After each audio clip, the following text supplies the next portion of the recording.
take a moment to just regenerate our motivation, just to remember why we're here. So take a moment to generate affection, compassion,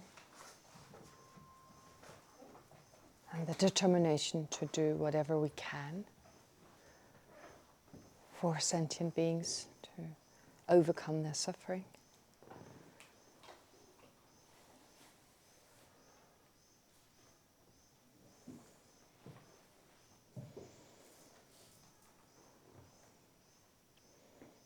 And of course, the aspiration, or if you can, the determination to become fully enlightened, to be of greatest benefit to all sentient beings.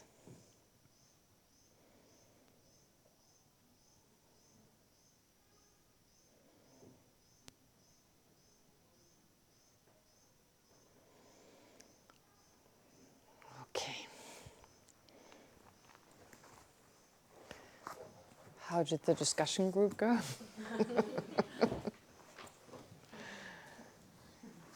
Form is empty. Emptiness is form. Form is no other than emptiness. Empty is also no other than it. Oh gosh. Yeah, that is the heart of the Heart Sutra. The essence, the most important part, you could say. It indicates, implicitly it indicates the path of preparation. But of course, explicitly, it's important to understand what explicitly it actually refers to. Okay. Form is empty.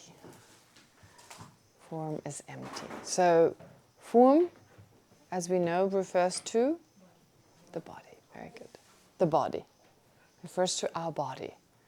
So we're still reflecting on what's closest to us, what we're most familiar with, the self. We've already done that, based on the Vaibhashika, the Sautrantika school. There is no permanent, partless, independent self. There is no self-sufficient, substantially existent self. Right? But phenomena still, according to them, they exist truly out there. So, although we accept that there is no permanent, partless, independent self, in our case, we naturally hold on to a permanent self at least, or innately hold on to such a, well, an unchanging self. And then we also agree with them when they say there is no self-sufficient, substantially existent self or I, in that there is no self that exists separate as an entity that controls mind and body, or a self that could be identified without having to identify any of the aggregates, without having to depend on identifying any of the aggregates. We consider that to be impossible. Therefore, we agree with these two lower schools on their two types of selflessness. The coarser type of selflessness, which means it's not that difficult to understand these two types of selflessness, as opposed to understanding that the self doesn't exist inherently, which goes deeper. Anyway, we then have the Chittamatra school, who say that in contrast to the Vaibhashika and Sautrantika, that there's no objective world out there. They would say, except for the mode of existence of the I, we have no problem with accepting that the external world exists the way it appears to us. That is an extreme from a higher school's point of view, right? That it's independent of our mind. So this Chittamatra school has this radical approach of saying that nothing exists out there. Phenomena are mere appearances to the mind. There's no external existence. saying that there's no truly external world, truly existent external world. It's another extreme, if you like.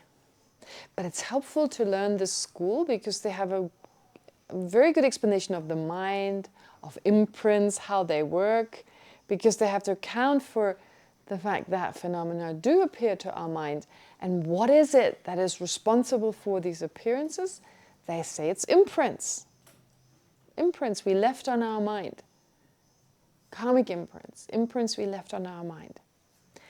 And one thing my teachers used to say when we studied the mind-only school, they would always say, okay, so the mind-only school is not the final, it's not the highest school. It's not the school which eventually we end up, or whose views we eventually end up accepting. But we never move away from the Chittamatra school as much as you may expect. A lot of their ideas remain. That phenomena are just appearances to the mind. Right? The higher school would also say they're appearances to the mind. But they say, in the Madhyamika school, in general, they say there's still external existence. Phenomena exist externally.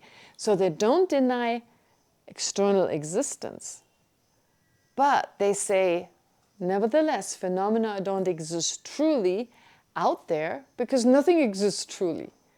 To exist truly would mean independent of mind. And although we distinguish between the external world and the internal world, that doesn't mean that phenomena exist objectively out there. So you see the difference between the Vaibhashika and the Sautrantrika, who believe that there's this external world out there and we just happen to walk into it and see it the way it exists. That is denied by the Madhyamika school. So they don't agree with that part, but they agree with the Vaibhashika and the Sautrantrika that there's an external world. But they agree with the Chittamatra school that phenomena are still appearances to the mind, that you need a mind to perceive them. So the Madhyamika school in general agrees on that. But then you have the subdivision of Svatantrika and Prasangika. Both would say you need a mind for phenomena to exist. And in general, the Svatantrika, you could say in general, they agree that there's an external world. There is a sub-school that doesn't, but never mind, we're not looking at that. So in general, the Svatantrika school would also say there's an external world. However, they then add inherent existence. They say, okay, phenomena exist inherently, although they need to appear to the mind in order to exist, but they also have their own mode of existence that comes from their own side. And that's what the Prasangika denies. And the way we study this sutra here, it's from the point of view of the Prasangika school. So in the Prasangika school, they say, first of all, the self doesn't exist inherently. That is already implied when previously, for instance, it says also the five aggregates lack inherent existence. So now without going into the self, it goes into the five aggregates. Okay? So saying the form means in our body. It's a weird way of talking about physical objects. They use this word form. To us, form refers to shape. But in the Buddhist context, the word form is used to describe any physical object. Any physical object is described as form. That is the term commonly used. Some people use physical entities, but it's just a longer word. And if you get used to saying form, it's fine. So form, of course, refers in general to all physical objects. However, in the context of a person, or in the context of the five aggregates which are part of a person, it's described as the body, the physical entity that is part of a person, and another way of describing that is saying the body. So the body, we start off with the body. Of the five aggregates, we start off with the body, Well, I guess because it's easier. It's easier for us to understand. We know so much more about the body than we know about the mind. But because the body is an object of our senses, especially the eye consciousness. And as I said, it's the predominant sense faculty. We have a direct experience of what's right in front of us. And therefore, we're more familiar with that. Of course, our mental consciousness also always active and reflects, etc. But in terms of knowledge, it usually comes through our five sense consciousnesses, right? Or at least they give us the basic information, and we can, of course, infer on the basis of smoke and fire, etc. But anyway, so we trust our eye consciousness a lot. What we see with our own eyes, we trust more than anything else. Okay. So the body. Therefore, the body is mentioned first. So that's empty. Empty of what? Inherent existence. Yeah, we know that by now. Yes, absolutely, absolutely right. Yeah, definitely of empty. Not just empty. Actually, I think it's Dendal Haramba. Yeah, so he uses different ways in which something can be empty. Now, I was a little hesitant, should I talk about it? It's more confusing, or maybe it isn't. So anyway, I'll do it now. Now your mind is more flexible, and you won't have such a hard time understanding. So he mentions, first of all, yogurt, or curd, as it's also called. I think in India it's called curd, yogurt, curd, right? Dai. I like it a lot, so I know its name. Anyway, so curd doesn't exist at the time of milk, right? This is a case of cause and effect. The milk is the cause of its resulting curd. I'm not talking about a jar of milk and a jar of yogurt and you can't have them together on the same table. No. This is referring to this phenomenon, cause and effect, which includes curd and yogurt, or curd and curd and milk. So, curd does not exist at the time of milk. Hasn't arisen yet. Milk doesn't exist at the time of curd. So, it's empty of. So, milk is empty of curd. Because at the time of the milk, there's no curd yet. Curd is empty of milk, because at the time of the milk, so at the time of the curd, there's no milk, right? It goes both ways. So at the time of the milk, there's no curd. At the time of the curd, there's no milk, which is an important principle of cause and effect, that they can never exist at the same time. When the seed has ceased, then you have the sprout. Once the sprout is arisen, there's no longer a seed. And when the seed is there, the sprout hasn't arisen yet. Okay? All right. So when does the sprout, to make it a little bit more difficult, when is the arising? When is it? So we distinguish between arising and having arisen. It arises at the time of its cause. It's not there yet. It has arisen when the seed is gone. Right? When the seed is no longer there, when we no longer call it a seed, now we call it a sprout. So we say the seed has ceased, it's gone. And the sprout has arisen. When was the arising? When was it arising? At the time of the seed. But it wasn't there yet. So we get a little bit confused about that. Especially when people hear, when they think they hear, that the arising of a sprout, for instance, the ceasing of a sprout and the abiding of the sprout exist at the same time. That's a misunderstanding.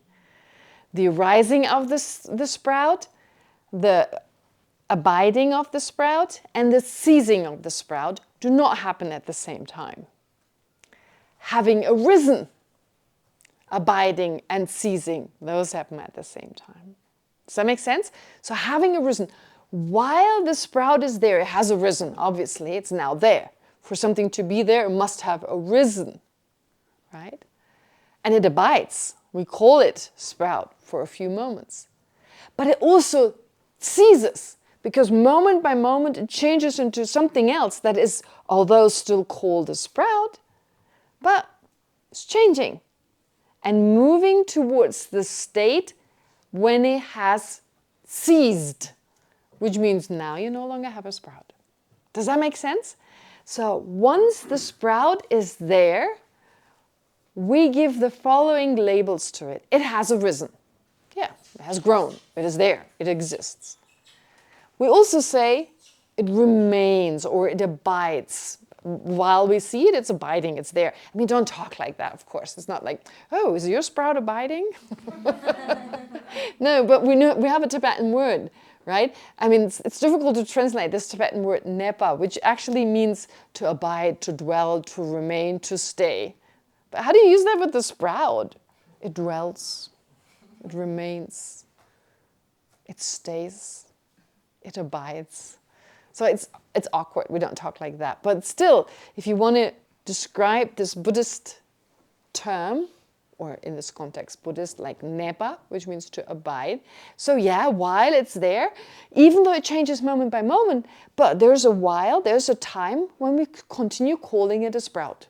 Oh, it's still a sprout, it's still a sprout. It looks different to an hour ago, but it's still a sprout. We can still label it sprout, because it has all the defining characteristics based on which we label sprout.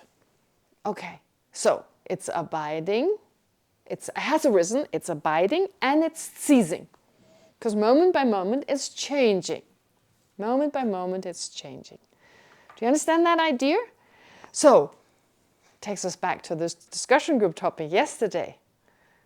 What does it mean to be permanent, impermanent? We really easily misunderstand the meaning of permanent and impermanent. There are two options. Impermanent means, or let's take permanent. Permanent can either mean eternal, while impermanent would refer to not existing forever. Or it could mean changing moment by moment, in the case of impermanent, and not changing moment by moment in the case of permanent. Which one is it? Or is it both? From a Buddhist point of view, what do you think? What do you think impermanent refers to? Does it refer to not always being there? Or does it refer to changing moment by moment? Or to both? Why not both? Both. Anyone for not being eternal? There is no beginning, so impermanence kind of fits in there. There's no beginning. There's a beginning. There is no end. So. There's a beginning. There's a beginning of these biscuits. Biscuits on the table. There's a beginning. First moment. Oh, no, that wasn't the first moment. It was there before. But biscuits on the clock. I don't think anyone has put it there today. First moment of biscuits on the clock. First moment. Last moment. I'm never going to put them there again. There's a beginning and an end. Okay. Oh, don't believe. No, when we say there's no beginning and no end, what is actually meant is, in the case of an impermanent phenomenon, there's no beginning to its continuum. But the continuum, of course, is always changing. There's no end to its continuum, right? But as this particular object on this watch, on this clock, I should call it a clock, on that clock, there's a first moment and there's a last moment.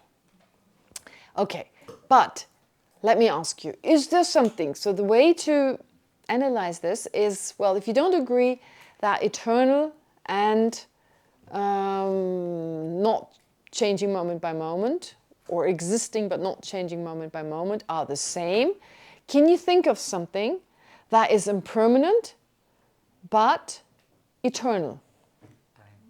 Something that is impermanent. So if you're saying that impermanent and non-eternal are not the same, impermanent and non-eternal, you've all agreed, I don't know how convinced you were, but you've all agreed that impermanent means changing moment by moment. It doesn't mean to not be eternal, right? Impermanent means that something changes moment by moment. It doesn't mean that something is not eternal, right? So can you think of something that is impermanent and still eternal? Mind. Who said it? Who said it? The mind. Okay. It's impermanent. It changes moment by moment. But there will always be mind. Whether it's an unenlightened mind or mind. Very good. There will always be mind. So you have something that is impermanent. It's different from moment to moment. However, it's eternal. Can you think of something that is eternal? Non-eternal. Non-eternal, but permanent. Non-eternal, but permanent. In other words, non-eternal, but not changing moment by moment. Emptiness. Pardon? Emptiness. Concept, mind image. Pardon? Mind image. Very good. The concept, well, which mind image? It's better to take a specific one that it's not always there, it's not always appearing. For example, that of a table. When I think of a table, a mental image of the table appears, which doesn't change moment by moment, but it doesn't exist at all times because the moment I think of something else, that appearance is gone. Now let's go back to absence of elephant or monkey. Sometimes they use Donald Trump. You know why? You know why? Obama for a while. Why? Because some people would say, well, what about the invisible monkey that we can't see, like visible in a different realm or so forth. So I keep saying, hopefully there's just one Trump in the world, so if he's here or not, I can determine. Never mind. So, monkey on the table. Let's take the monkey we can usually see. So the absence of monkey on this table, is it eternal? No. We don't know. But we hope it is, but it's not necessarily. Not necessarily. The moment you have a monkey sitting here, right? It's no longer eternal. Therefore, the absence of monkey on this table. Or let's say, so right now, do you have the absence of Oreo biscuits on the table? No. Do you have the absence of Oreo? Yes. Is that eternal? No. Right? No. Therefore, it's not eternal. Is it permanent or is it impermanent? Does it change moment by moment? Who said no? Yes. The absence is changing moment by moment or the biscuits? Oh, but what about the absence of the biscuits? Are they changing moment by moment? What about the absence of the biscuits? Do they change moment by moment? No. Right? It's a little hard. We're not so used to thinking in negative terms, but actually the absence is just an absence. It's not like the Oreo cakes that grow moldy, that change moment by moment. It's made of atoms that constantly change, and from fresh ones you get... No, it's just an absence. Absence of Oreo. So it's not like a thing that slowly grows and slowly goes out of existence. But you can put them back. Yes. So then it's Not eternal. it's not eternal. But does it change moment by moment? If I keep... Okay, that's all. So... Yeah, I know exactly what's going through your mind. That confusion, I'm very familiar with it, yeah? So of course we get eternal and changing moment by moment. We confuse them a little bit. It's hard to keep both in mind and be sure that one is used for the term impermanent and one is not, right? But all I'm saying is the absence of Oreo cakes on this table. Let's say I hold them up for 5 minutes. For 5 minutes, there is such an absence. But within that time, during that absence, that 5 minute absence of Oreo cakes, Oreo biscuits, the absence doesn't change moment by moment. It's just an absence. They change, the table changes, but not that absence. Does that make sense? That's an important Buddhist principle, and you got it really quickly, so Well done.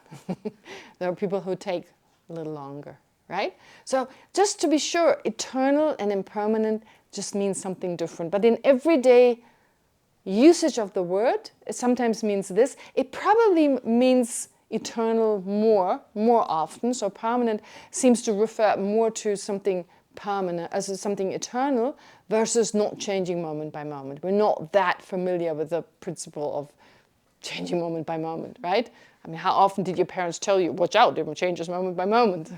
Remember the subtle impermanence. We're not really familiar with that. And even in Buddhist terms, sometimes the word permanent is used to mean eternal in some contexts.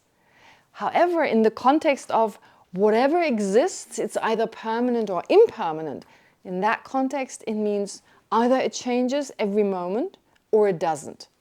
There are those two possibilities. Yeah. And that changing moment by moment is considered to be really important, of course, for us to know that nothing ever remains the same, even if we would like certain situations to occur again and again, for things to remain the same. Unless it's something we don't like, then we're quite grateful that it changes, right? Sorry, my father is actually quite sick and I have to always check my messages. Yes, but I forgot to switch it off. So for the time being, I can... So I keep getting these messages, but I'd switch it off for now. I don't need to know. Okay. All right. So to continue. Therefore, phenomena are changing moment by moment. Well, if they're changing, they're called impermanent. Emptiness is what? The absence of inherent existence. So it's definitely permanent. An absence of something. It's merely the absence of a certain entity. Okay. All right. Then let's return to emptiness, the statement, form is empty. Form is empty. As we've heard, there are different ways in which something can be empty. So now I'm returning to the curd and the, what is it? Milk. The milk, yes. So a cause is absent at the time of its result, and or is empty of existing at the time of its result, and a result is empty of existing at the time of its cause. Makes sense, doesn't it? That is two ways in which something can be empty. Two ways in the sense like a cause being absent at the time of its result, and a result being empty of existing at the time of its cause. That's in terms of time. Then in terms of place. In a place in which there's no bulbous object, there is no pot. In a place, a pot is defined usually as like a bulbous object, or there's no what do you call it? Singing bowl. It's so funny. I have to laugh every time I hear this. Everyone thinks the Tibetan, something very Tibetan. It's nothing Tibetan. I don't know who came up with this singing bowl. The Tibetans don't use singing bowls. They don't even know what they are, unless they lived in Dharamsala long enough, right? Anyway, never mind. They have these shaped bowls, but they usually drink tea from it. That certainly don't do. So my friend, a Tibetan nun, it's really funny. She was once invited to Australia, and they asked her to do the singing bowl thing. And she was like, what? And they were like waiting for her to do it. And she was like, what am I supposed to do? Someone kind of did this. And so she went and didn't make any sound. She had no idea what they meant. And eventually someone did this and she was like, this is Tibetan? Anyway, never mind. So anyway, if there's no bulbous, in a place where there's no bulbous object, there cannot be a singing bowl. In a place where there's no bulbous object, there cannot be a pot. All right. So that is in terms of place. In the place where there's no human being, there cannot be Luka, for instance. There cannot be Ram. Okay? Cannot be any sentient being. Great. So those are three. Can you repeat the place? The place? Oh, in the place where there is no blue object, there cannot be a blue pen. Or in the place where there's no bulbous, having a shape of like a bulbous kind of shape, there is no singing bowl or no pot. In the place where there's no living being, there cannot be Luca, for instance, right? Does that make sense? So just saying in certain places, certain things, or in a place, I mean, it can be in a place where there's no oxygen, there cannot be a city. Something like that, yeah, right? So just to say in certain locations, like places as such. That is a third type. Or within something, not in a place as such, but within an ox, there's no horse. Within an ox, there is no horse. Inside it, right? Inside. I don't know, it's like these examples. They're Tibetan. So it's not cell phones and what have you. It's oxes and horses and so forth. So inside, I'm just repeating these examples. So inside a horse or inside an ox, there is no horse. Okay. All right, that's another example of where something is empty of. So a cause is empty of existing at the time of its result and vice versa.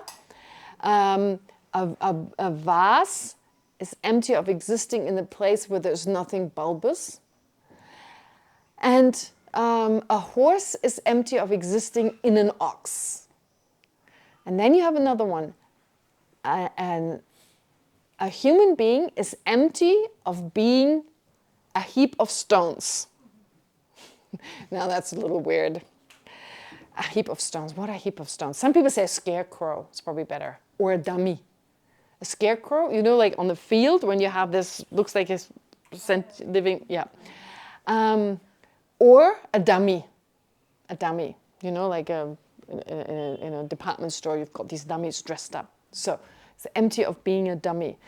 A heap of stones, it's like toyor. It actually means like in Tibet, it was like a heap of stones that marked a property, for instance. So you would mark properties with this. Tibetans also sometimes kind of create like a stupa, like with a heap of stones. But anyway, so to heap up, I mean, if you're in a place where there are lots of stones and you don't have much else, you may create heaps of stones. I mean, I don't know. And it's like this example. It's this example from far away, that depending on the shape of it, you may think there's a human being, right? Oh, there's a person over there. Oh no, it's just a stone, right? Depending on the shape, maybe it looked like the person kind of crouched, is like crouching or is bent over or whatever. So therefore, that's used as an example where something is empty of the entity of being a human. The entity, so the entity of being a human, it's not about cause and effect. It's not about a place. It's about this particular object, let's say the scarecrow, is not a human being. Doesn't have the entity of being human. That is the closest to what we're denying when we talk of emptiness. So emptiness is empty, this table, for instance, is empty of existing inherently. Is empty of being a human being. It's empty of being of existing inherently.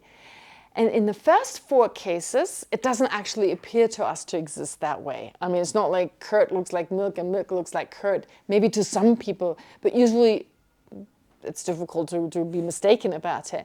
Likewise, about the empty space, if there's nothing bulbous, you're not going to go around and think, oh, there may be a pot. There's nothing bulbous, but there may be a pot. That doesn't happen either, right?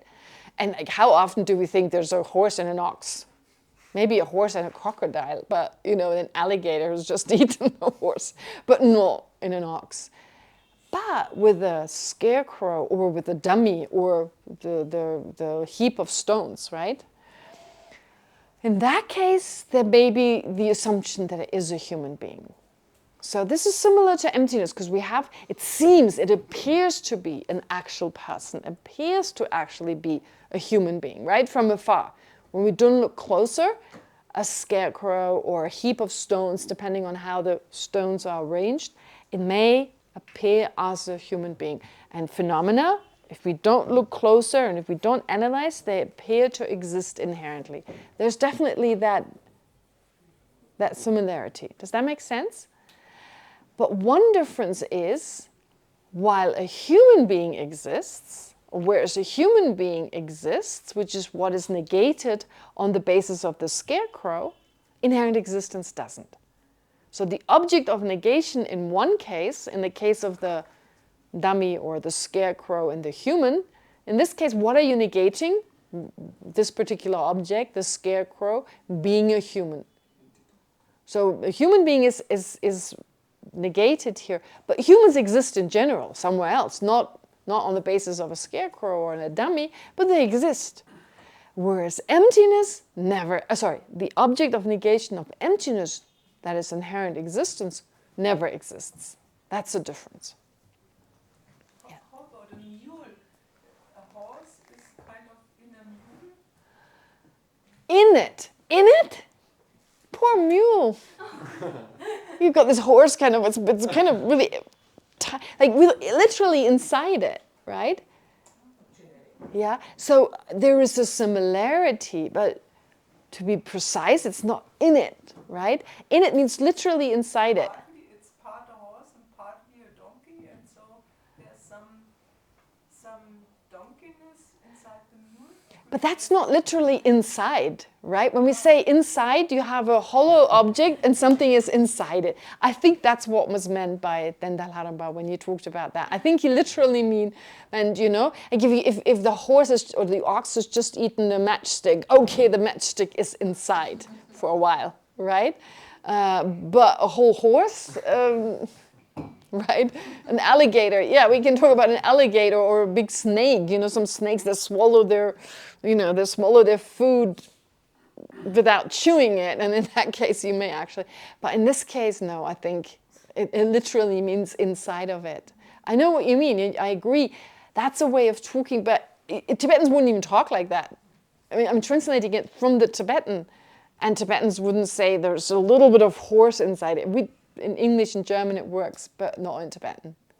No, I don't think.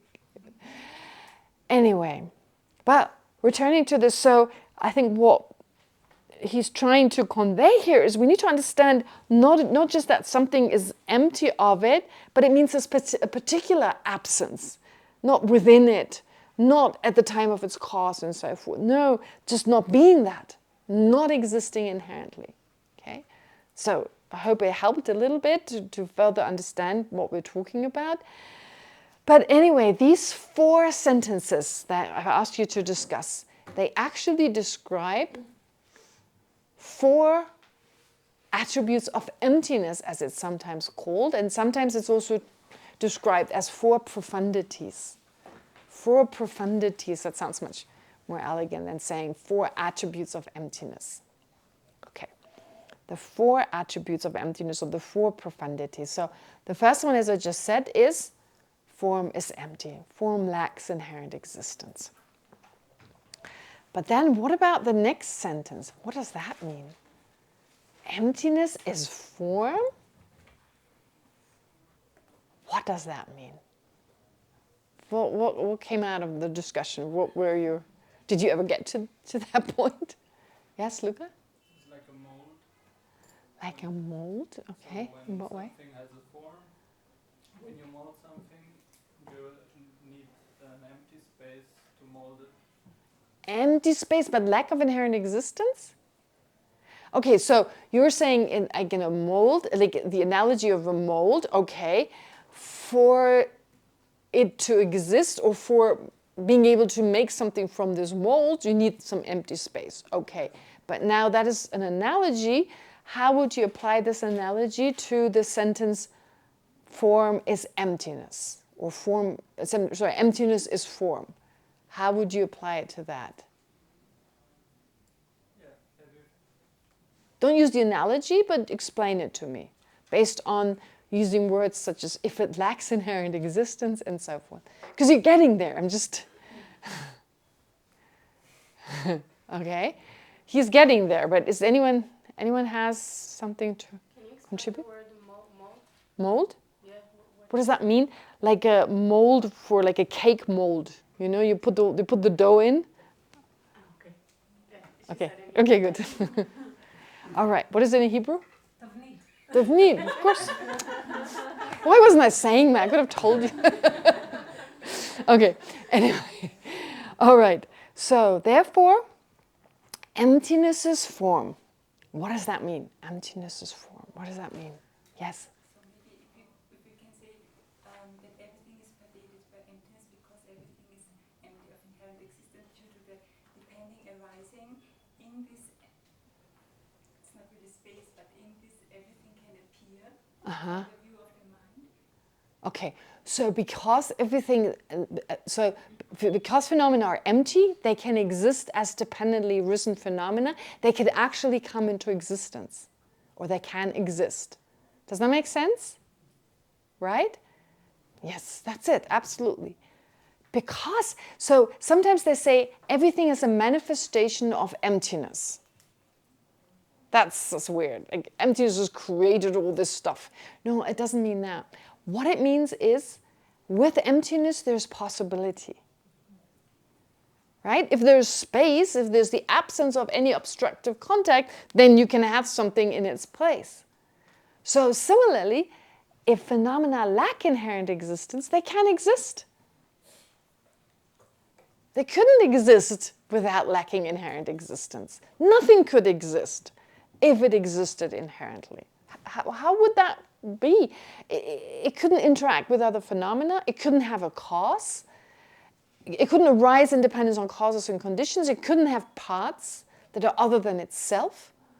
And it certainly wouldn't depend on the mind. It wouldn't depend on anything. What is it that depends on nothing? It's impossible. Even permanent phenomena depend on something.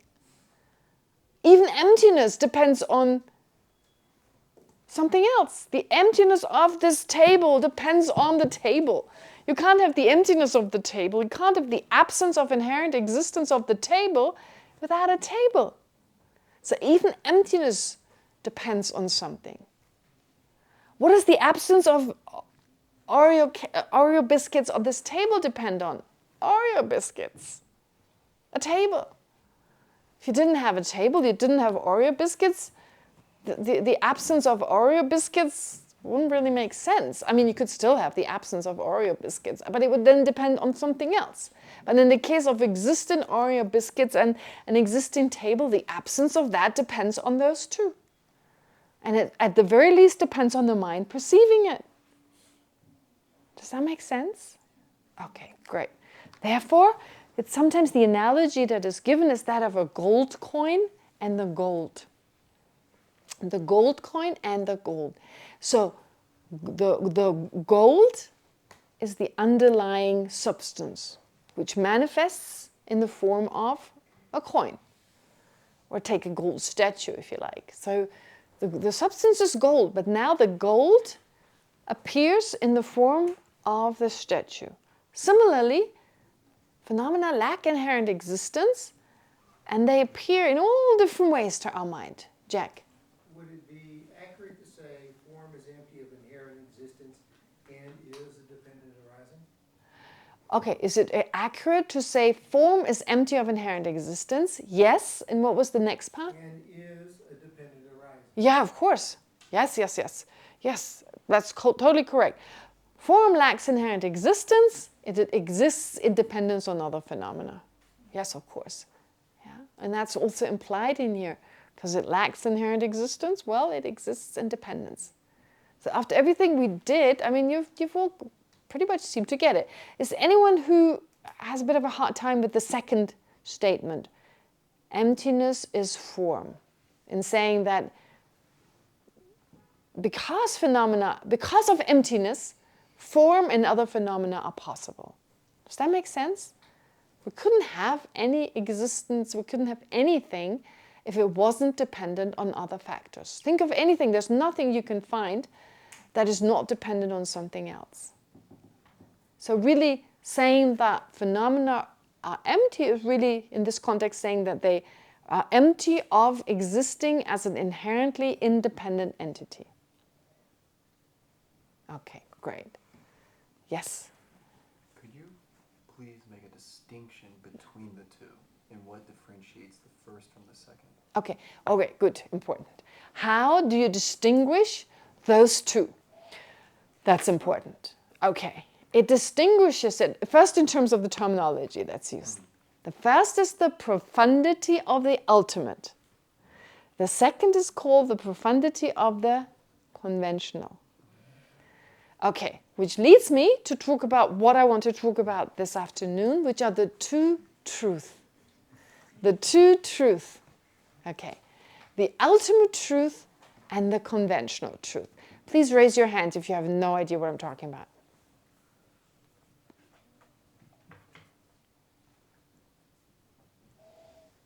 Do you all know what I'm talking about? Okay.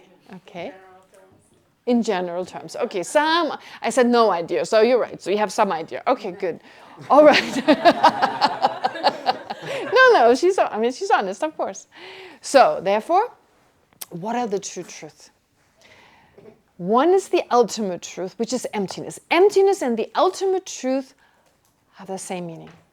It's the underlying, this is the nature of phenomena. They lack inherent existence, right? That is their ultimate truth. It's the ultimate truth. It's their final truth. In relation to our mind, in relation to a Buddha's mind, it's no big deal. But for us, because we don't get it right, it's the actual nature of phenomena that we, as a root misperception, get wrong, right? I mean, it's the root misperception of all our trouble, perceiving it as inherently existent. So, the lack of inherent existence is the ultimate truth.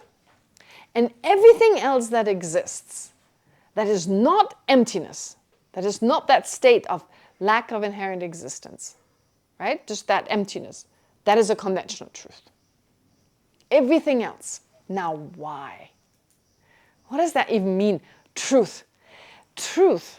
It's important to understand when in Tibetan, or when in the Buddhist context, not just in Tibetan, but when we talk about, in the Buddhist context, truth does not refer to some kind of statement, does not refer to some kind of concept, it refers to objects themselves. This is not how we use the word truth ordinarily. Tibetans don't use it like that anyway, in this as well. They don't use it this way either. So they say it's true or not true when I say such and such, the way we would use it in English. But in the philosophical context, the true truth refers to phenomena themselves. So everything that exists is either an ultimate truth or a conventional truth. Whatever exists is an ultimate truth. So the ultimate truth only refers to emptiness. Therefore, everything else that is not emptiness is a conventional truth. I, others, body, table, car, house, etc. Now why? Truth, the word truth, has the connotation of existing the way it appears. Truth has the connotation of existing the way it appears to a mind that directly perceives it. To a mind that directly perceives emptiness, that directly realizes emptiness, emptiness appears itself as lacking inherent existence. Emptiness appears the way it exists. Therefore, it's called a truth. It's called a truth because it exists the way it appears. An ultimate truth, you could explain ultimate, the Tibetan word connotes a truth that is a sacred object. Tundam Demba, which really means truth that is a sacred, so turn in this context means meaning or more specifically object. Tam means tamba, which is kind of sacred, excellent. And then Demba means truth. Tundam Demba. Okay. So it's a sacred object. It doesn't really mean ultimate truth, but in Tibetan, I mean, it has been translated that way. But it's ultimate has more of a connotation of final, right? Of a final kind of. But anyway, it's still, the word works well. It's ultimate truth. That's how it's translated. Yes? Can you say that the conventional truth is everything that we don't perceive through the understanding of emptiness? That we don't, is everything that we don't understand. Because I think and I don't see it through the ultimate truth, which is emptiness. No, that would not be correct, because a Buddha sees both. A Buddha sees both. So the Buddha also sees a table, for instance, but through the understanding of the ultimate truth, and still distinguishes between conventional and ultimate. But let me first finish to explain what conventional truth means, and then hopefully it becomes clearer. A conventional truth is everything that exists. So I'm not talking about something that doesn't exist, something we make up, flying cows, or I don't know, horns of a rabbit, or whatever you want to say, right? No. Anything that does exist. So a conventional truth must be existent. A conventional truth must exist. But a conventional truth is not an actual truth. A conventional truth is a truth for an ordinary person. For an ordinary person, especially, what does an ordinary person means? It literally means it is a truth for an ignorant mind. Yeah? But it refers to a person who's very much believing in the accuracy of an ignorant mind, into the mind that perceives phenomena to exist inherently. If I were to ask my mom, if I were to explain to my mom what inherent existence means, right? I tried to, but once. She read a few books by His Holiness, but she had a hard time with that one. What is His Holiness? I've been reading the last 10 pages again and again. His Holiness says there's no table. What does he mean? I remember her desperation. Anyway, but no, let's take my uncle. It's better. My uncle. So my mom has followed a few courses. So my uncle, if I say inherent existence, I were to explain to him the concept of inherent existence, and let's say he understands it right away. If I were to ask him, do you think inherent existence exists? He would say yes. He would say yes, of course. Phenomena exist inherently. He would. So he ordinary in this context means not understanding emptiness, as opposed to someone who's realized emptiness preferably directly. So that kind of person, having an ordinary person, to them, to their mind, to their misperception, it's a correct mind. The way something exists is truly existent, they believe that to be a truth. They believe this to be correct, accurate in the sense that it exists the way it appears to my mind. So for ordinary people, when they look around at the objects around them, they don't take to mind emptiness, so that's out anyway. So anything they take to mind that exists is a conventional truth. And for them, those are all true objects. They exist the way they appear, right? As even a reflection, they would say, okay, it doesn't exist as it appears to be the face of a reflection, or a rainbow doesn't appear as a solid object, or doesn't exist as a solid object the way it appears to us. But it still exists, a rainbow still exists, and it definitely exists as an inherently existent object, the way it appears to us. So for an ordinary person, everything that exists and that appears to exist inherently, exists exactly in that way, right? So here the true truth I explained from the point of view of appearance of inherent existence. So an ultimate truth doesn't appear inherently when it's directly experienced. Therefore we call it a truth. It's a sacred object because realizing it leads us to liberation and enlightenment. From that perspective, it's sacred. On the other hand, it's just a reality that's always existed. It's a mode of existence that has always existed. So why is it sacred? It's only from our perspective.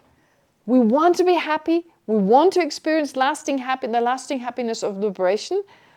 But we don't experience it because the one thing we don't understand, the one thing that's in our way, is the misperception, and what we don't understand is emptiness. Therefore, we continue to have that misperception, we continue to suffer. So emptiness from our perspective in relation to us is a sacred object. To a Buddha, it's just normal.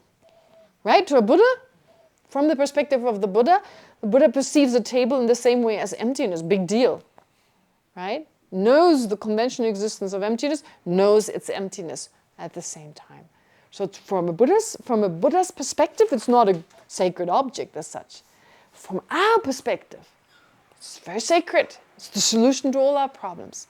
Therefore, that's why it's called an ultimate object. And not just that, an ultimate truth. Because it exists the way it appears to our mind, even to our mind.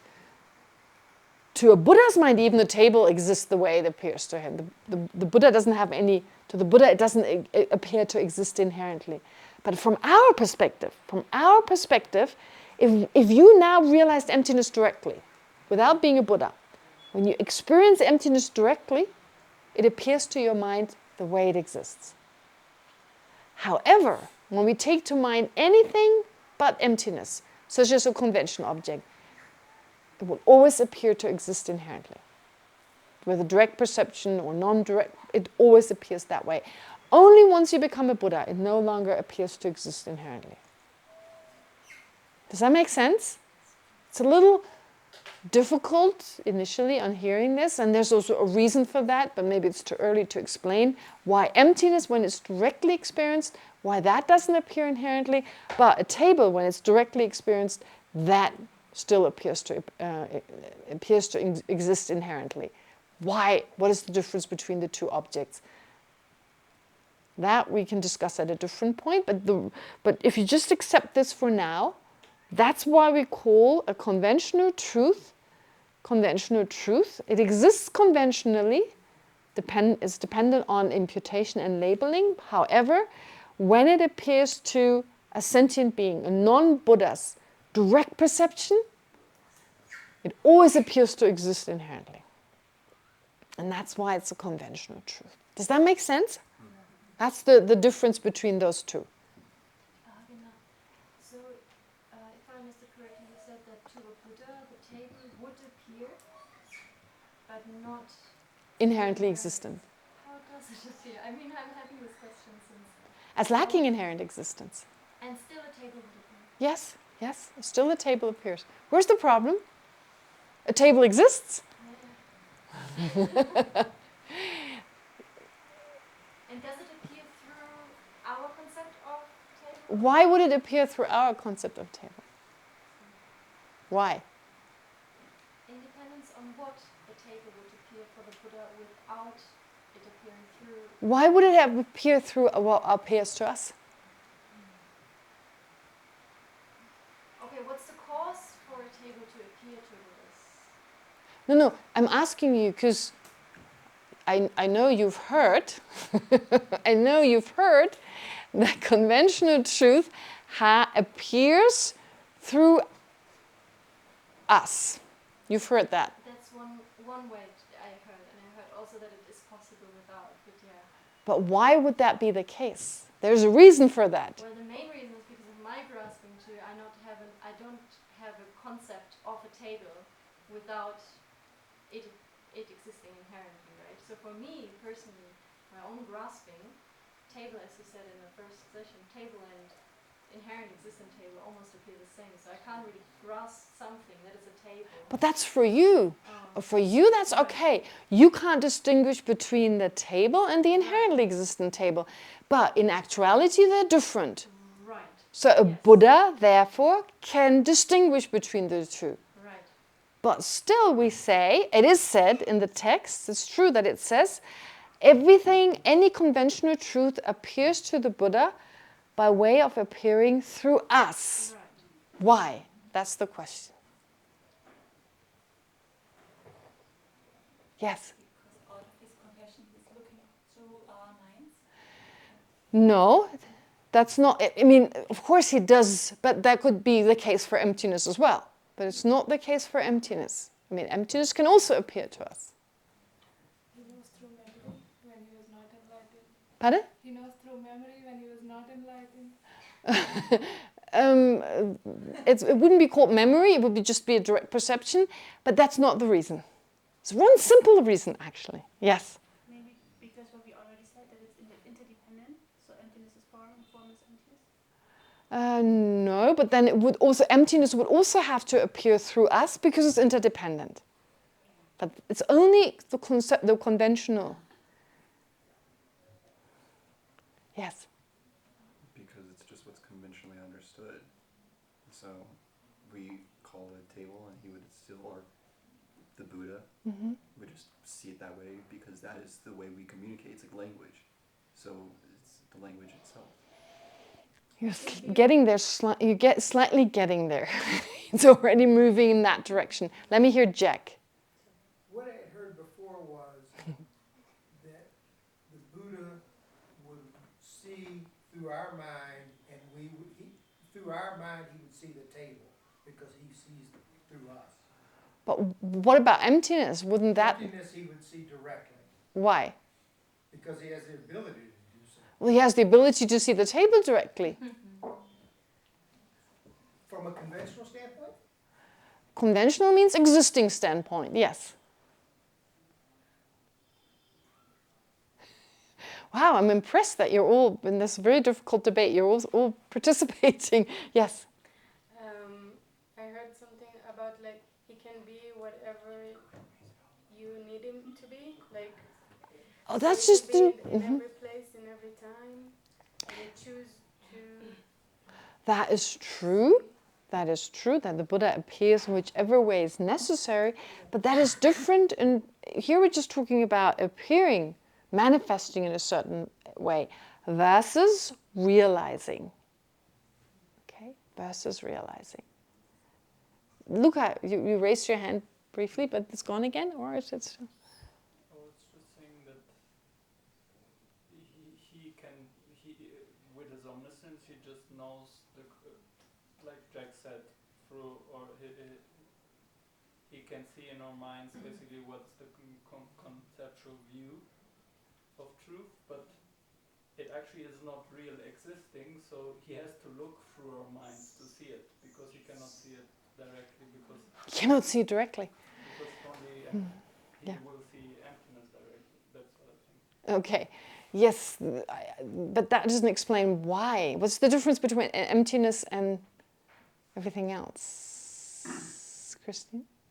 No, I just wanted to say that he would realize the object with the view of conventional truth and with the view of ultimate truth together, like He does, that's true, but it's said that the ultimate he realizes without having to depending on what we perceive, whereas the conventional, that is through whatever appears to our mind.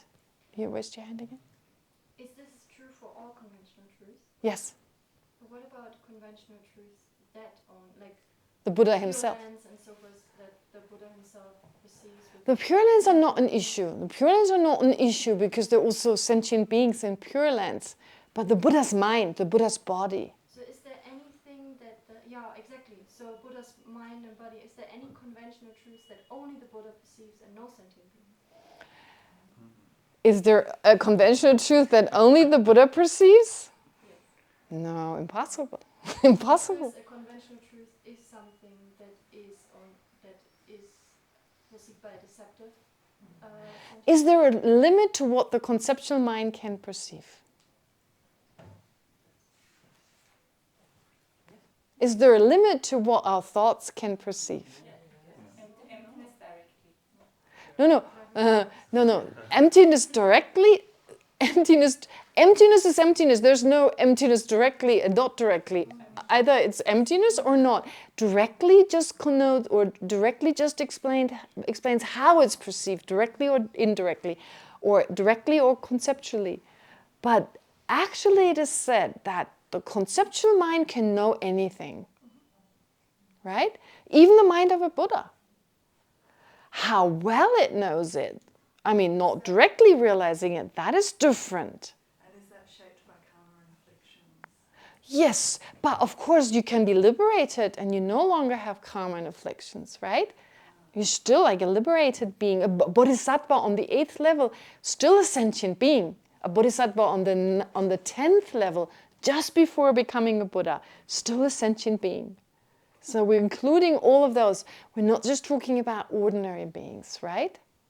Yes. Wouldn't be in the definition of the conventional truth itself? Basically, it's defined by everything that exists to a mind. So Buddha has to see that through the mind, because that's what the definition is. He's kind of getting at it in that direction. But there's still one problem, which is why in the scriptures some people say that the conventional truth is directly perceived by the Buddha, and some would say indirectly.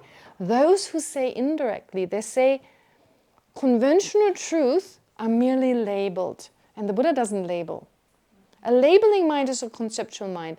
A Buddha doesn't have a conceptual mind. A Buddha doesn't label. But there's one problem, because emptiness is also merely labeled, right? Therefore, this leads to a debate. But really, the underlying truth, yes, it is merely labeled, but nevertheless, that is the underlying truth of everything, which accounts for all the appearances that the Buddha perceives directly. But tables, I, others, and so forth, they're labeled by us. They're merely labeled by our mind. They're not the ultimate truth of phenomena, and they're labeled. So good, bad, and so forth. So everything that exists other than emptiness is something we create with our own mind. We label, we designate with our own mind, with a conceptual mind, which a Buddha doesn't have. A Buddha only has direct experience, doesn't label. Right? That's why some people would say, of course, emptiness is also merely labeled, but it's different. It appears the way it exists and so forth, versus the conventional truth that always appear faulty to our mind. And therefore, since the Buddha doesn't need to label them, the Buddha's mind realizes the underlying truth. That's the nature of, and the only reason the Buddha's mind needs to realize conventional truth is to know how we're thinking, our worlds, right? It's our perception of reality, and it's only through us that the Buddha perceives it. And a being who's liberated, if they enter into the absorption of their liberated state, they can remain there for eons, because they don't need to perceive what we perceive. They don't need to perceive conventional truth. It's quite interesting. So my teachers sometimes mentioned this. So when you become liberated,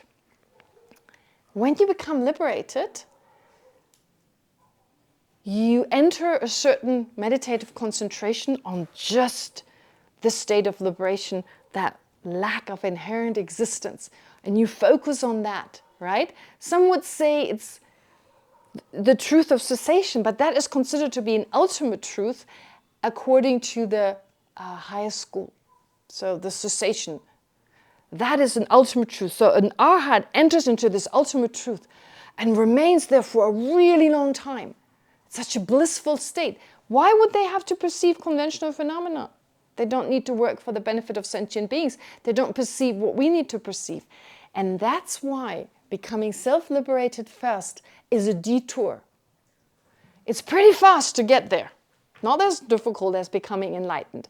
But you're very likely to enter into this meditative equipoise and just remain within it, and not even a Buddha can shake you up. Until at some point they can shake you up. They can communicate to you somehow through their mental ability to communicate to this arhat, there's the work to be done. Get out of this meditative equipoise. Arise from that. There's sentient beings needing your help. And when they can arise them from that meditative equipoise, then it's pretty quick for them to become enlightened, because they've already removed self-centeredness, self-cherishing. Now they have to work on their love and compassion and their abilities based on those. And they can relatively quickly become enlightened. But the problem is the in-between state.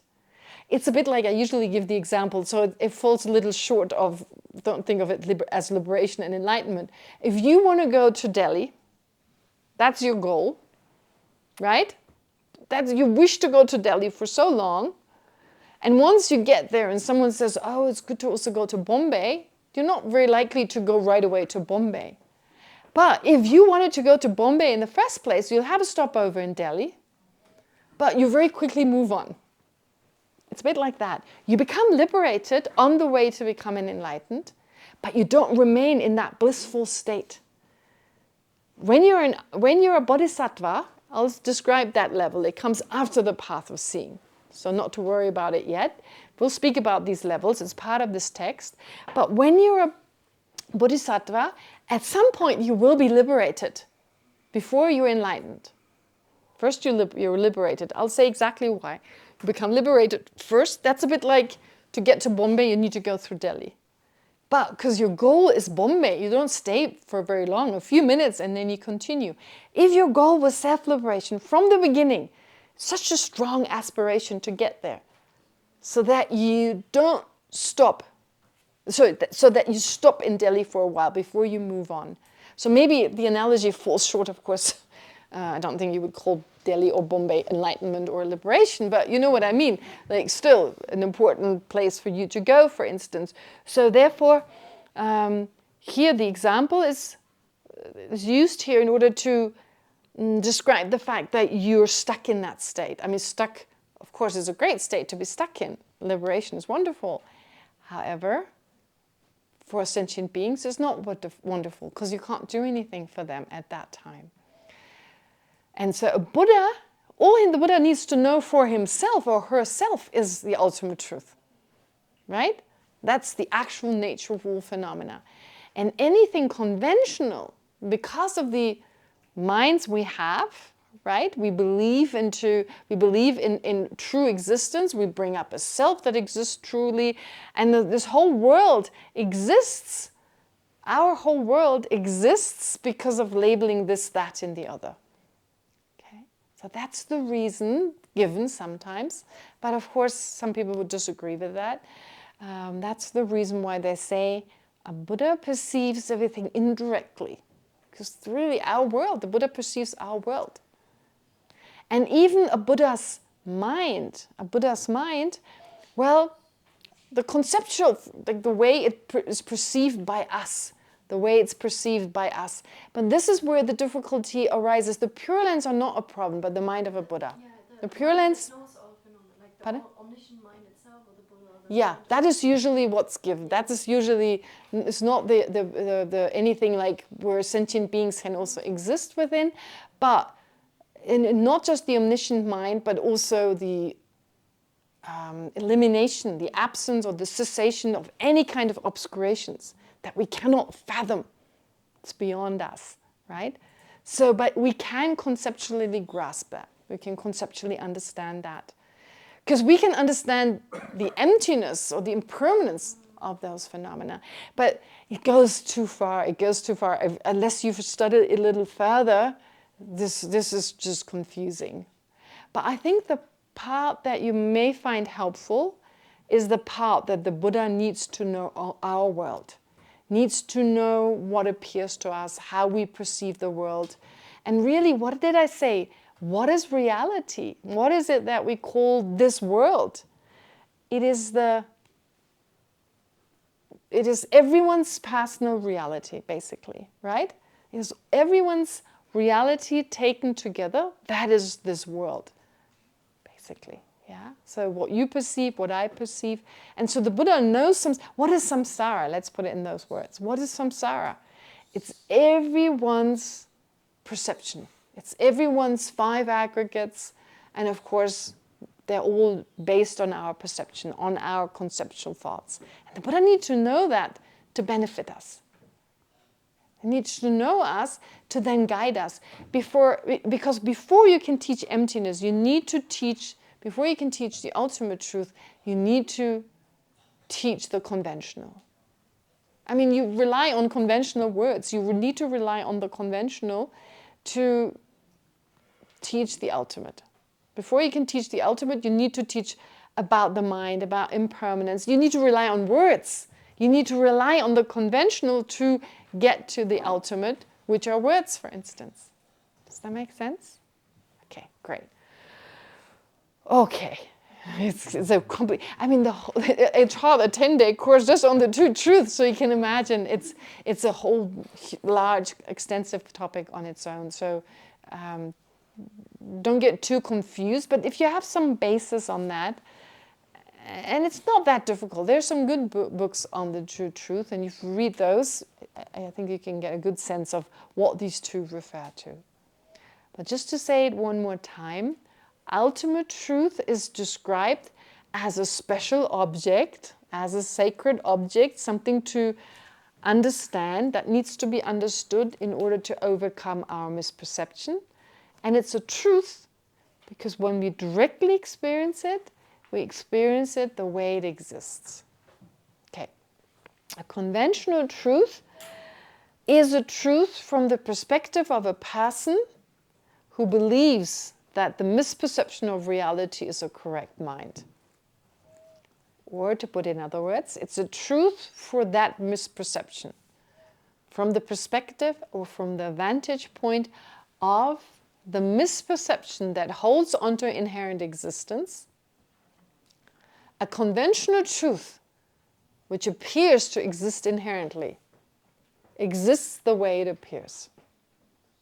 From the vantage point of the mind holding onto inherent existence, a table appearing to exist inherently to our mind is a truth. For that mind, mistakenly that mind believes that appearance is correct. So it's from the perspective of our root ignorance, which is an obscura. It obscures us. It obscures our sense of reality. From the perspective of that obscura, a conventional truth exists the way it appears to us. Okay? That's why the conventional truth, the Sanskrit word, and even the Tibetan word, has the connotation a truth for an obscura. I know, it's a weird word. For that which obscures. What is it that obscures? What is it that really obscures us from seeing the truth? Our misperception. Our rude misperception, right? The imputation of the mind. Pardon? Merely the imputation of mind. Not merely, I mean, that is the way phenomena really exist, as being merely imputed. But our misperception of reality, when a table appears to it, it appears to exist inherently. Right? Whenever we think of table, to us the table and the inherently existent table are the same. So our misperception believes that the way the table appears to me as an inherently existent object, it exists. So from that perspective, from the perspective of my root misperception, conventional truth exists the way they appear to me. So they're a truth for me. For me, they're true objects. The way they exist to appear inherently, to me as an ordinary person, being controlled by my misperception, when a table or anything else appears to my direct mind, it always appears to exist inherently, and I believe that to be true. Emptiness doesn't appear to me. But when it does appear to me directly, that's the only object. If I could now, hypothetically, if I could now realize emptiness directly, emptiness would be the only object that would not appear to exist inherently. Right? All other phenomena do. And even if you're a highly advanced bodhisattva, even if you're highly, up to the, well, not exactly the last moment, but just shortly before you become a Buddha.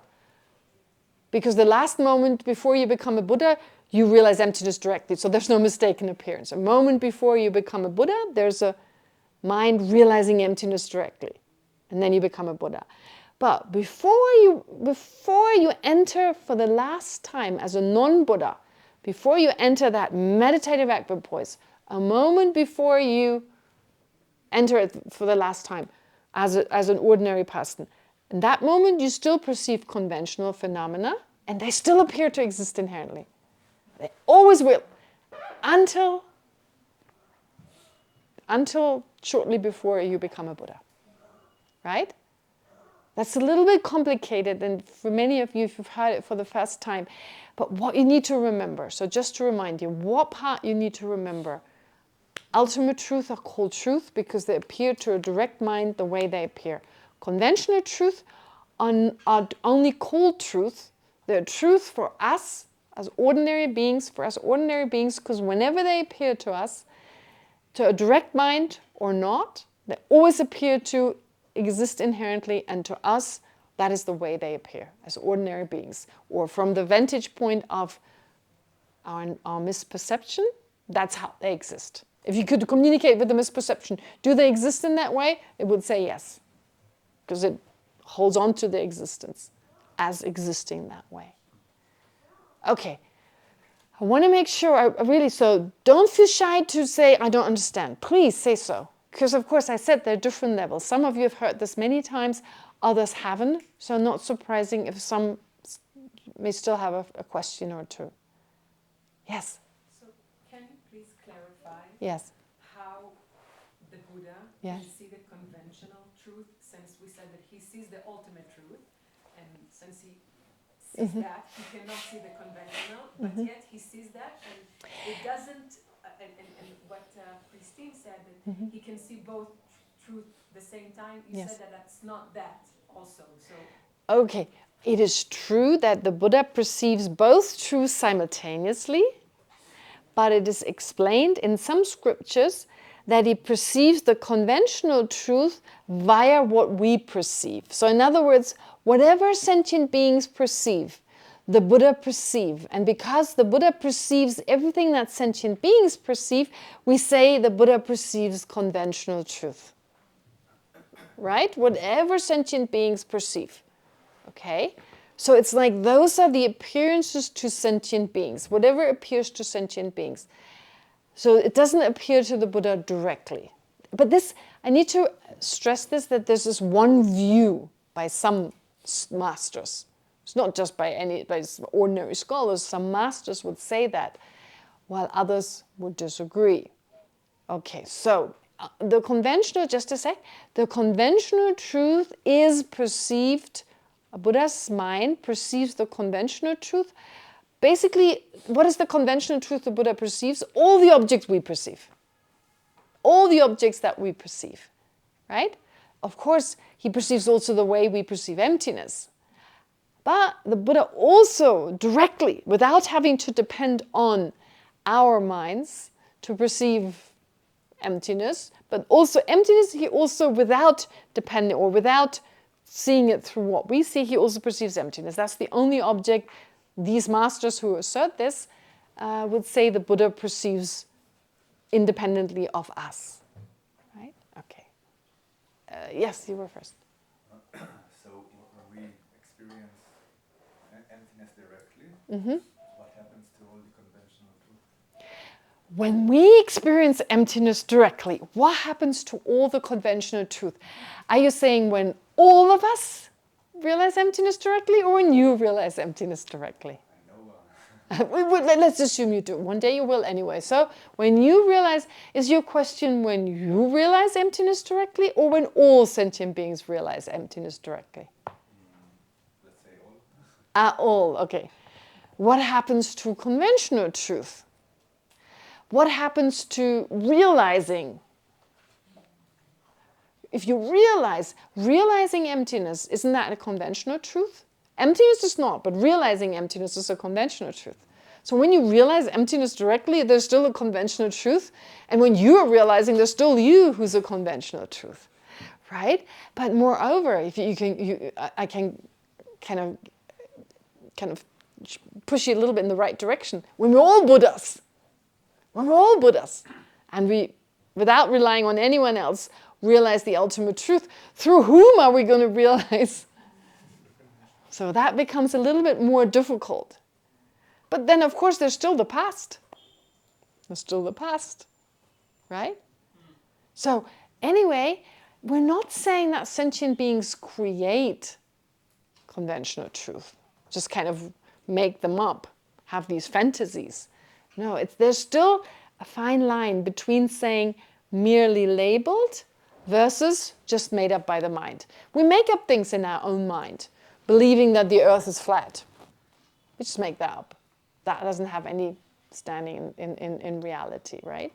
But it's still a good question, because it's a good question for another reason. Not just the sense when only emptiness appears, well, what happens then with all the other phenomena, because we're not labeling.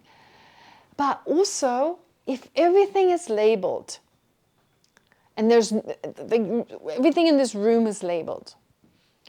So does that mean when we're not in the room, the things in the room are no longer there because they're merely labeled and there's no one labeling them? It kind of reminds me a little bit of your question. While we're realizing emptiness, because we don't take to mind conventional phenomena, do they all disappear? Right? It's like, this is like where you're getting at.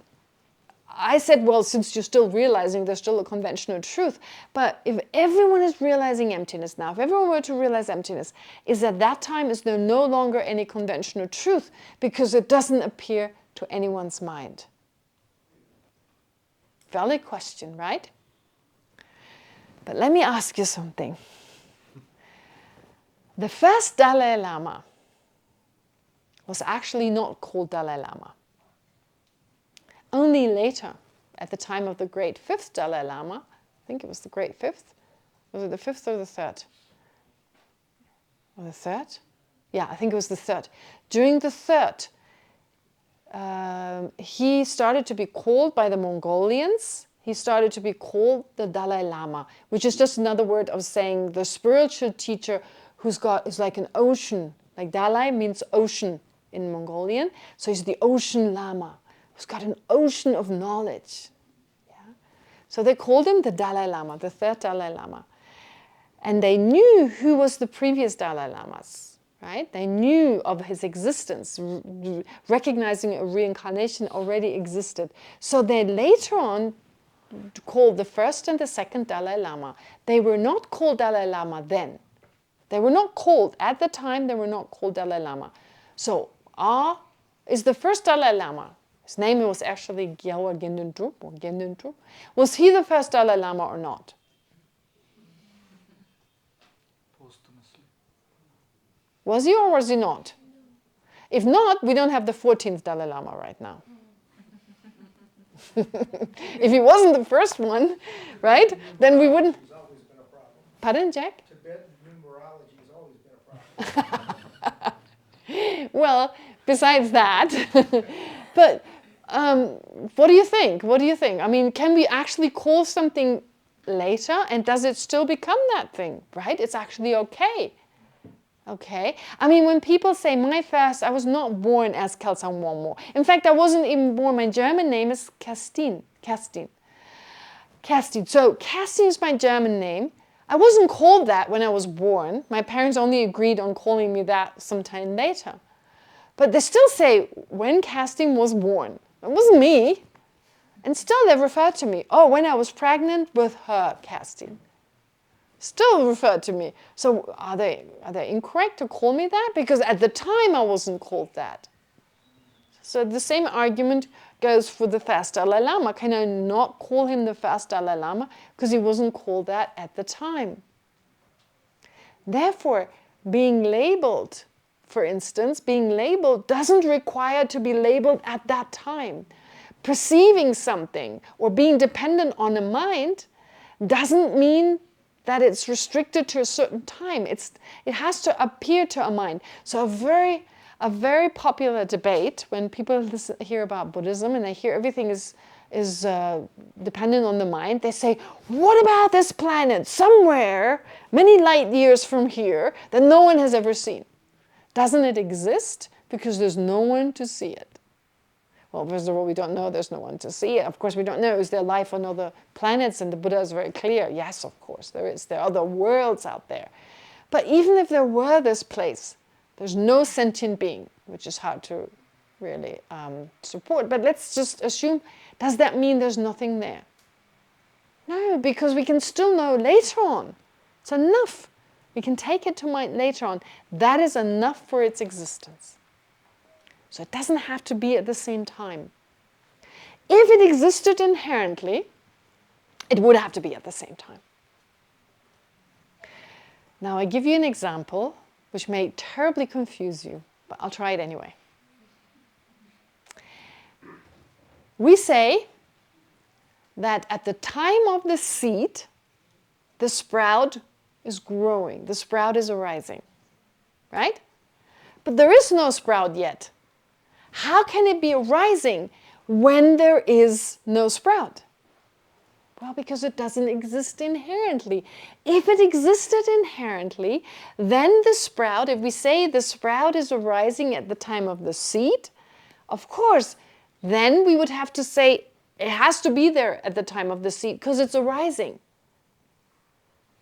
Likewise, if the Dalai Lama existed inherently, then unless he was called the Dalai Lama during the time of the first Dalai Lama, we couldn't talk of the first Dalai Lama.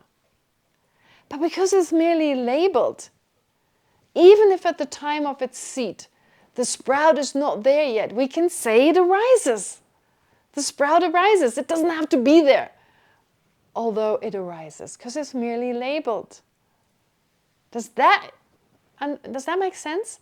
So if it existed inherently, and we were to say it depends on labeling, if you would put the two together, we do that. We have contradictory views all the time. It wouldn't be a surprise. If we say, and we do believe that a seed gives rise to a sprout, and we still believe it to exist inherently. If it really existed in that way, we couldn't say the seed is arising if there's no seed yet. You couldn't say that. How can you say the seed is arising if there's no seed? But since it's merely labeled, by reason of the fact that a moment later a seed has arisen, and since whatever has arisen must arise first, right?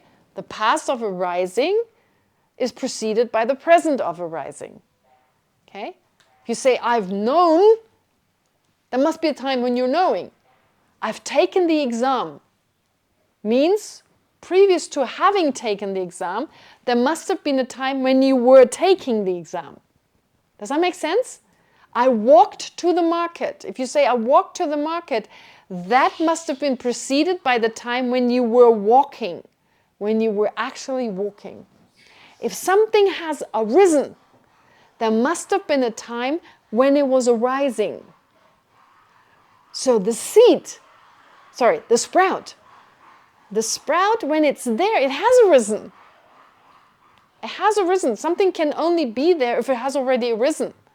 If it hasn't arisen yet, if it's still arising, it hasn't arisen yet.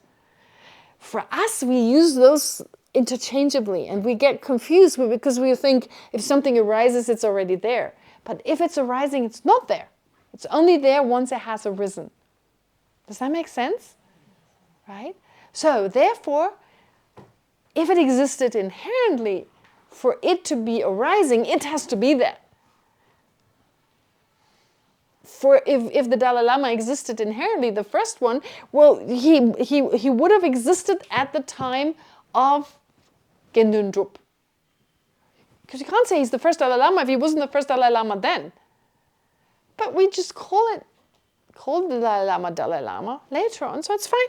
We don't have that problem. It's really difficult, that one, to be honest. This is really what the first chapter of the Fundamental Wisdom by Nagarjuna talks about. And if you know that text, it's really difficult. It's really difficult. It's a really difficult text. But don't forget this text. If you're interested in emptiness, sooner or later you should study it. But not even we study it. We study it in our private time, but it's not part of our curriculum. We study a very important commentary on that. Nagarjuna is entering the middle way, but we don't study the text itself as the official curriculum. It comes after. Are you teaching this text? I'm teaching it right now, yes, because I'm thinking I don't want to run away from it. And I received a teaching on that in the past, so now I want to, but it's really difficult. It's all on emptiness, all on emptiness. In fact, the handout I gave you was actually for that. And that was just the beginning. That was just the preparation. And then there are 500 verses that need to be explained. And the first chapter deals exactly with that. If the cause exists inherently, the result exists inherently, how can you say the sprout is arising when there's no sprout yet? So then this whole issue of time, exactly what he said. What's your name? Daniel. What Daniel said is exactly right. If it existed inherently, if it's dependent on a mind that perceiving it, and at the same time, if it exists the way it appears to us, then when we realize emptiness, all of us realize emptiness, there can't be any conventional truth. Because it doesn't appear to any mind. That's why it's difficult to bring dependent arising, to get an understanding of dependent arising, as long as we hold on to inherent existence. Because our dependent arising is colored by a sense of inherent existence. That's why I keep saying in the beginning, yes, please reflect on dependent arising, but also spend some time just negating. Just search for inherent existence to get a sense that it can't be found. Because if we don't do that enough, for us, dependent arising is an inherently dependent arising, and everything exists inherently and is dependent, and suddenly we have all these contradictions. How can it depend on the mind? And if there's no mind to perceive it, it's not there. Right? Yes, Beate. I have a question. The Chitta school, if they don't accept the conventional truth, how do they explain dependent arising? They of course they accept conventional truth. Yes, except they say this doesn't exist out there. It exists as an object. A table is a table, right? A table is a table, but it's like a dream table. A dream table still exists, right? When you dream of a dream table still exists, but it's not an actual table. They say an appearing table is an actual table, but it doesn't exist externally. So they would say, just as we say a dream table is a dream table, it exists, they say an appearing table is a table, but it doesn't exist externally. They draw this distinction. So they don't say, they definitely say mind exists, right? Mind. They don't deny all conventional phenomena. They say mind exists, but mind doesn't exist externally anyway. They say the 5 sense objects don't exist externally. And they have a very good reason for saying so. They have a very clever reason for saying so. What is their reason? They say when we look at an object, like for instance this table, we all perceive something different. We all perceive something different. So there can't be some objective table because no one sees it. Therefore, it's just the ripening of imprints. And some see it and some don't. If you don't look in that direction, you don't see it. Therefore, their logic is, we think there's this external world, but we just have a similar world appearing to us. And it's through the ripening of imprints that we have these appearances. We're like in the Matrix. Okay? I don't know whether you know that movie. I've never seen it, but I've been told. So I use it as an example. I've seen, like trailers of like black shaded guys jumping around, people doing incredible stuff. But I've been told that the whole story is about, the Matrix. So the Matrix is like the mind, and these appearances are like the objects. There's nothing out there, but you believe them to be true. So, yeah, you may want to use that analogy.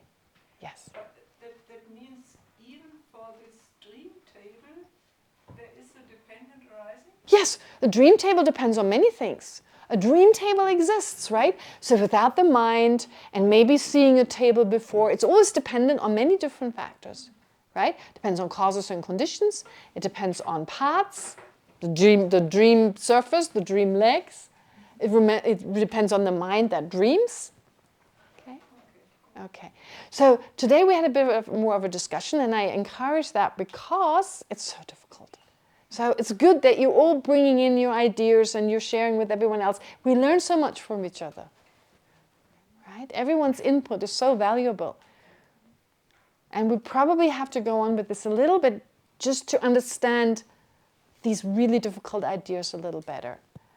Oh, yes, please. Does it mean from a Buddhist standpoint that time doesn't exist as well? Yes, to add something really difficult.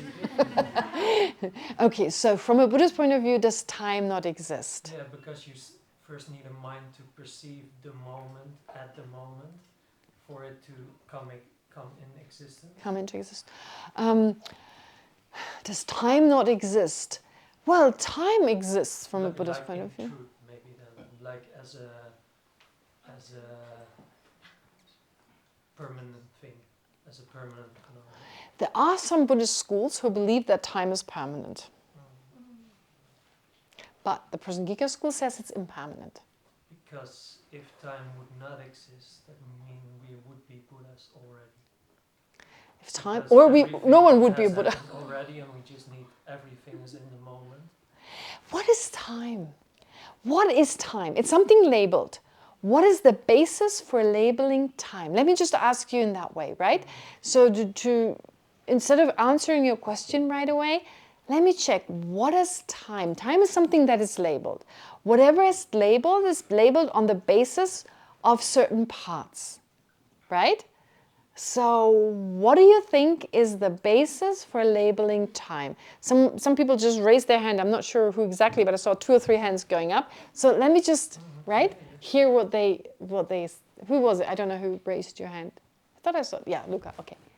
Yeah, so it's just memory. It happens in memory and in the mind, because I create the future in my mind, or in my memory I perceive the past. So I had the same question actually.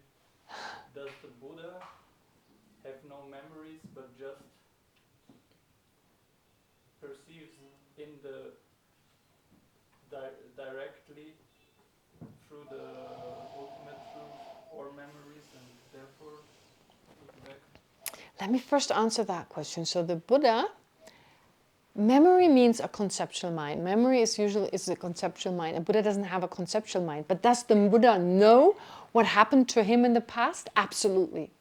The Buddha knows what happened to him in the past, all his previous lives, before he was a Buddha, even what he did as a Buddha yesterday. Plus, he knows everyone else's past, present, and future. But he only knows it because it's happening right now for him.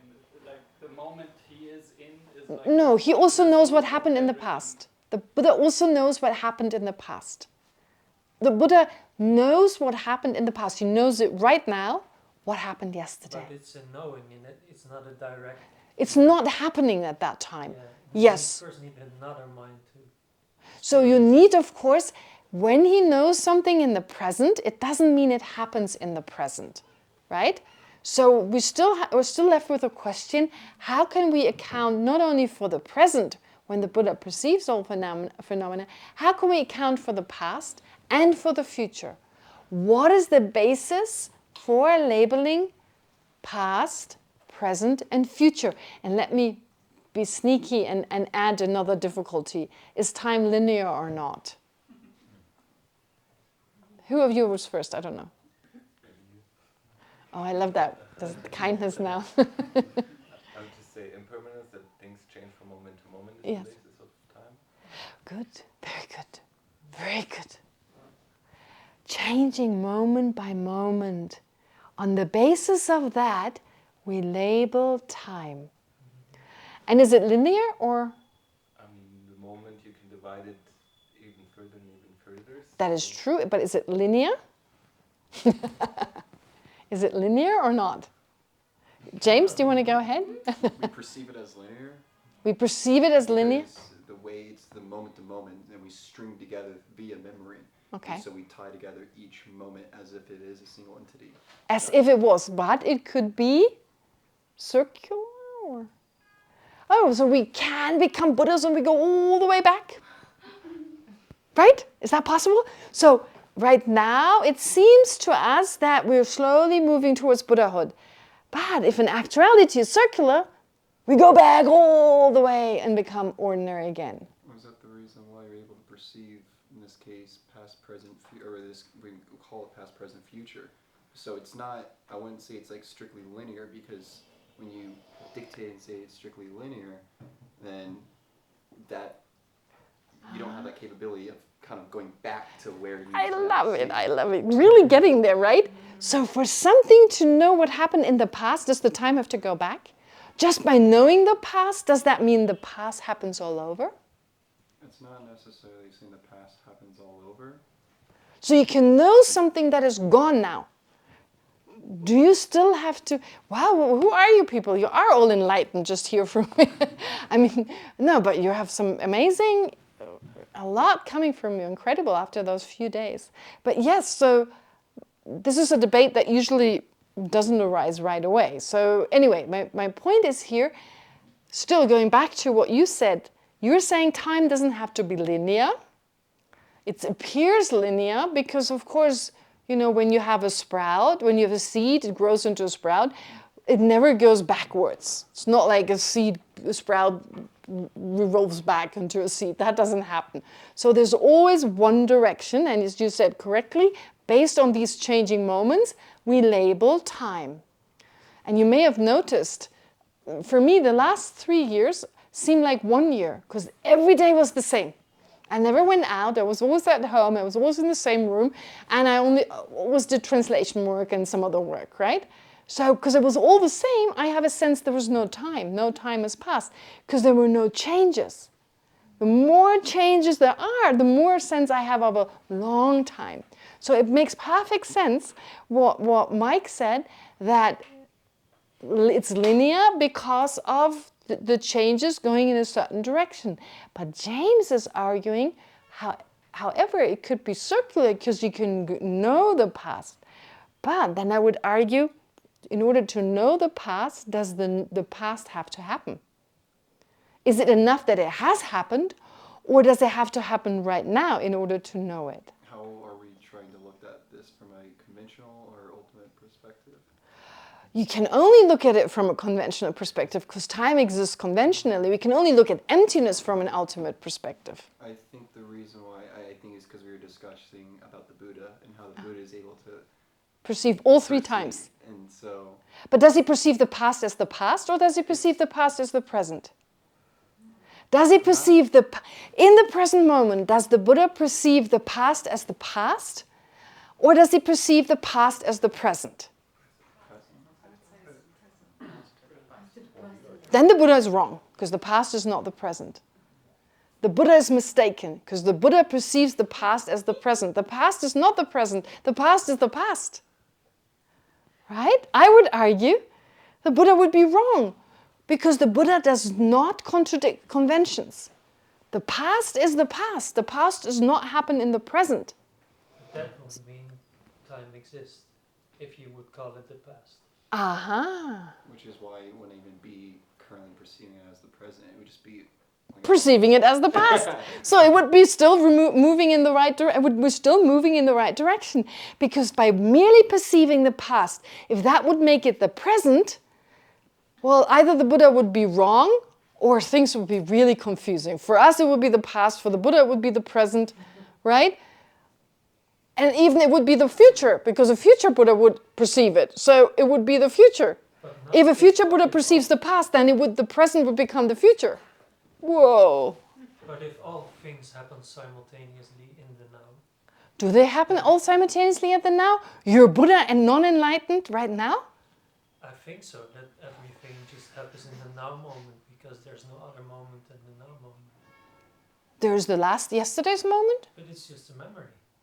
No. Yesterday's moment existed. Not right now. But if something needed a mind to experience in that moment, in the now moment, to really directly experience it. When you experience it tomorrow, you don't experience it?